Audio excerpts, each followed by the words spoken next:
जय गणेशाय नमः। नमस्कार भक्तों, आने वाले 7 सितंबर को भाद्रपद मास की गणेश चतुर्थी है। बहुत ही इंपॉर्टेंट वीडियो है, जानेंगे सब कुछ। गणेश स्थापना कब करना है, शुभ मुहूर्त क्या है, चंद्र दर्शन निषिद्ध की समस्त जानकारी। मैं आपको बता दूं कि सबसे जल्दी में जल्दी किसी को प्रसन्न करना हो तो गणेश जी को कर सकते हैं। जी हाँ, मैं काल्पनिक बातें नहीं बताता। जैसे गणेश जी का मंत्र यदि सिद्ध करना हो किसी को तो 1 साल में सिद्ध हो जाता है। अब जैसे गणेश जी का बीज मंत्र है, उसको सिद्ध करना हो तो उसको 1 लाख बार जप करने पर सिद्ध हो जाता है। इतना सरल है गणेश जी की सिद्धि पाना, गणेश जी को प्रसन्न करना।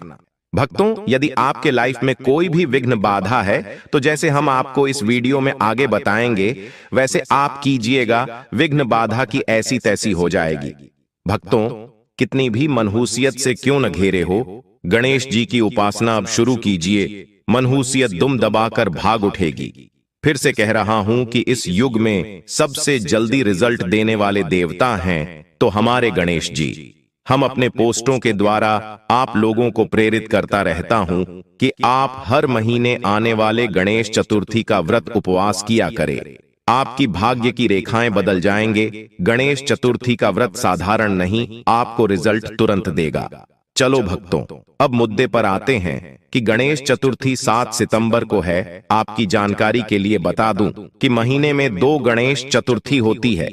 एक संकष्टी चतुर्थी होती है जो कृष्ण पक्ष की, और दूसरी होती है विनायक चतुर्थी। यह शुक्ल पक्ष की 7 तारीख वाले शुक्ल पक्ष की विनायक चतुर्थी है। अब देखिए, जो संकष्टी चतुर्थी होती है उसमें रात में पूजन होता है और उसके अंदर चंद्रमा का दर्शन करने का विधान है। लेकिन जो विनायक चतुर्थी है उसमें गणेश जी का पूजन दोपहर में किया जाता है। तो जो आने वाले गणेश चतुर्थी है 7 तारीख को, यह विनायक चतुर्थी है। तो भक्तों, इसमें पूजन दोपहर में होगा। इस दिन गणेश जी की पूजा होती है बड़े विधि विधान से और लोग गणेश उत्सव मनाते हैं, गणेश जी की स्थापना करते हैं। इस दिन गणेश पूजन का शुभ मुहूर्त रहेगा 7 सितंबर। पूजा का शुभ मुहूर्त 11:03 से 1:34 तक, कुल मिलाकर 2 से 2.5 घंटे का समय है। इसके अंदर ही आपको जप करना है तो जप कर सकते हैं। गणेश जी का पूजन करना है, गणेश जी के लिए हवन करना है, गणेश जी को स्नान करवाना है, सब इस योग में आपको करना है। भक्तों, महाराष्ट्र के लिए पूजन का समय रहेगा सुबह 11 से 1:50 तक, राजस्थान में 11 से 1:40 तक, यूपी में 10:39 से 1:19 तक, गुजरात में 11:23 से 1:52 तक, मध्य प्रदेश में 11:03 से 1:33 तक, बिहार में 10:32 से 1:02 तक।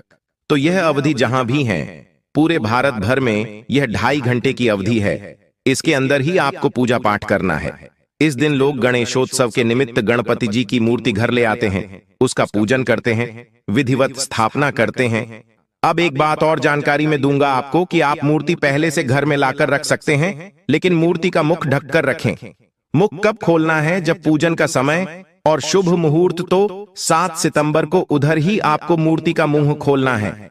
मूर्ति के पूजन और स्थापना इसी समय में आपको करना है।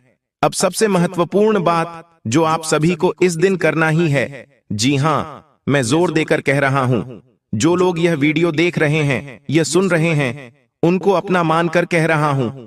जी हां, अपना मानकर मैं कह रहा हूं, आप उस दिन गणेश जी को गुड़ मिश्रित जल से स्नान जरूर करवाना। अथर्व शीर्ष का पाठ करते हुए गणेश अथर्व शीर्ष में अपलोड कर दूंगा। इसी चैनल पर अपलोड हो जाएगा, गणेश चतुर्थी के पहले ही हो जाएगा। तो उसको आप प्ले कर लेना और गुड़ मिश्रित जल से स्नान कराते रहना। लौटे की धार करके भी आप भगवान को गुड़ मिश्रित जल से स्नान करा सकते हैं। दूसरा काम आपको यह करना है कि दूर्वा के अग्रभाग को सिंदूर लगाकर गणेश को चढ़ाना है।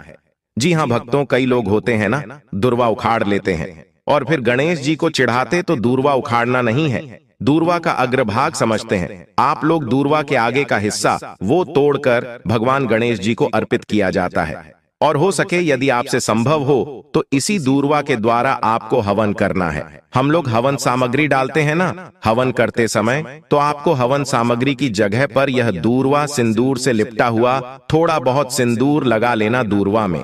इसी को आहुति रूप में डालना है। 2 व्यक्ति हैं तो एक व्यक्ति घी डालें और एक व्यक्ति यह दुर्गा तोड़कर डालता जाए। और मंत्र क्या रहेगा? ओम गम गणपतये नमः स्वाहा। इसे आप 21 बार, 51 बार या 108 बार कर सकते हैं। अब हवन कुंड नहीं हो तो एक बर्तन ले लीजिएगा और उसके अंदर गोबर के कंडे डाल लीजिएगा। और इसमें लगना कुछ नहीं है, एक ही लगेगा। और दूसरा है दूर्वा कर, यानी दूर्वा के आगे का हिस्सा। बस सामग्री में यही आपको चाहिए। इस दिन गणेश चतुर्थी है तो आपको ओम गम गणपतये नमः इस मंत्र का आपको खूब अधिक से अधिक जप करना है। ये जो समय दिया है शुभ मुहूर्त, इसमें तो जप करिए। आप बिल्कुल 1 सेकंड भी शुभ मुहूर्त का आपको गंवाना नहीं है। ओम गम गणपतये नमः तो आप यह मंत्र आप अपने घर में चलाकर छोड़ देना। यदि इतना भी कर ले आना तो ये आपका पूजन या का साधन, ये लाइफ चेंजिंग साधना हो जाएगा। गणेश जी के साधना बहुत ही शीघ्र फलित होती है, विश्वास कीजिए। और जो पहले मैंने प्रयोग बताया आपको गुड़ मिश्रित जल से स्नान करवाने का, भगवान को तो आप लोग गणेश चतुर्थी के दिन तो करना है, लेकिन मैं कहता हूं आप लोग इसे रोज करना, आपकी समस्त विघ्न बाधाओं का ऐसे ही नाश हो जाएगा। अन्य कोई प्रयत्न करने की आवश्यकता नहीं है और यह लाभ सभी को होगा जो लोग करेंगे इसको। स्त्रियां भी कर सकती हैं, पुरुष भी कर सकते हैं, कुंवारी कन्याएं भी कर सकती हैं, विवाहिता महिलाएं भी कर सकती हैं। जो भी करना चाहे वे इस प्रयोग को जरूर कर सकते हैं। अब भक्तों आते हैं चंद्र दर्शन के टॉपिक पर। चंद्र दर्शन 2 दिन निषिद्ध रहेगा, 6 और 7 सितंबर को। बिल्कुल ध्यान रखिएगा, भूलिएगा नहीं। 6 तारीख को चंदा मामा दोपहर के 3:01 से 8:16 तक आपको देखेंगे, लेकिन आप उनको मत देखना। 4 घंटे 48 मिनट आसमान पर रहेंगे 6 तारीख को चंदा मामा, और आपको कितना भी बोलें कि बेटा इधर देख, लेकिन आप मत देखना। चंदा मामा दूसरे दिन भी आएंगे। जी हां, 7 तारीख को भी चंद्र दर्शन निषिद्ध है। 6 को तो निषिद्ध है, 7 तारीख को भी निषिद्ध है। चंदा मामा सुबह 9:30 से 8:45 तक आसमान पर रहेंगे। यानी भारत के लोग अन्य क्षेत्रों में भी देखें तो 15-20 मिनट का फर्क पड़ता है। तो रात्रि 9 बजे तक चंद्रमा के दर्शन होने की संभावना है। तो भक्तों आप 9 बजे के बाद ही ऊपर देखना होगा। तो देखेगा तो समय में 6 तारीख को रात्रि 8:15 से 8:30 तक चंदा मामा आपको देखेंगे, और 7 तारीख को रात्रि 9 बजे तक चंदा मामा को देखेंगे। तो आप लोग सावधान रहना, चंद्रमा के दर्शन बिल्कुल मत करना। भगवान श्री कृष्ण पर स्यमंतक मणि की चोरी का आरोप लगा था। तब नारद जी ने उन्हें बताया कि भगवान श्री कृष्ण ने भाद्रपद शुक्ल चतुर्थी के दिन चंद्रमा को देखा था, जिसकी वजह से उन्हें मिथ्या दोष का श्राप लगा है। नारद जी ने भगवान श्री कृष्ण को आगे बतलाते हुए कहा कि भगवान गणेश ने चंद्रदेव को श्राप दिया था कि जो व्यक्ति भाद्र शुक्ल चतुर्थी के दौरान चंद्र के दर्शन करेगा वह मिथ्या दोष से अभिशापित हो जाएगा और समाज में झूठे आरोप से कलंकित हो जाएगा। तब भगवान श्री कृष्ण ने पूछा नारद जी से कि मुझे क्या करना चाहिए। तब नारद जी के परामर्श पर भगवान श्री कृष्ण ने मिथ्या दोष से मुक्ति के लिए गणेश चतुर्थी के व्रत को किया और मिथ्या दोष से मुक्त हो गए हैं। यदि किसी को गलती से चंद्रमा दर्शन हो जाए तो उनको एक माला इस मंत्र का जप करना है। इसकी एक माला यानी 108 बार आपको इस मंत्र का जप करना है, और हो सके तो आप सामने एक कटोरी में जल रखेगा और मंत्र उसमें देखकर जप कीजिए। फिर उस कटोरी में रखा हुआ जल आपको पी जाना है। भागवत में तक मरने की चोरी की कथा है, आप पढ़ लेना, इससे चंद्र दर्शन का दोष दूर हो जाता है। समर्थक मरने के चोरी की कथा भी मैं इसी चैनल पर अपलोड कर दूंगा। सारे वीडियोस में गणेश चतुर्थी के पहले ही अपलोड कर दूंगा, तो आप लोग इस चैनल के संपर्क में रहिएगा, देखते रहिएगा।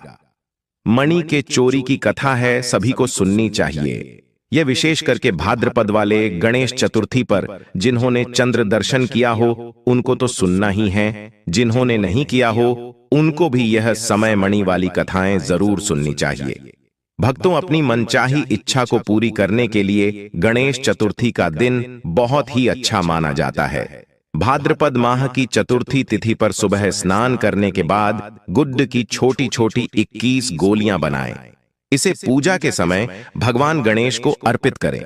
इस टोटके को करने से जातक की सभी मनचाही इच्छा पूरी होती है।